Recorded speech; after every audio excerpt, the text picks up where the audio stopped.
নতুন ধরনের রেসিপি নিয়ে চলে এসেছি। চিংড়ি মাছটা ধুয়ে পরিষ্কার করে নুন হলুদ মাখিয়ে নিলাম।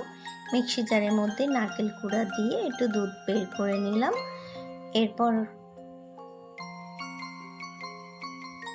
হাঁড়ি বসিয়ে দিয়ে লঙ্কা কুচি পেঁয়াজ কুচি ভালো করে নেড়ে চেড়ে নিয়ে এরপর দিচ্ছি আদা রসুনের পেস্টটা দিয়ে ভালো করে নেড়ে চেড়ে নিয়ে তুলে দিচ্ছি টমেটো কুচি, নুন হলুদ এবং লঙ্কা গুঁড়ো দিয়ে ভালো করে মিশিয়ে নিচ্ছি। এরপর দিয়ে দিচ্ছি 3 রকম ক্যাপসিকামটা দিয়েও ভালো করে মিশিয়ে নিচ্ছি।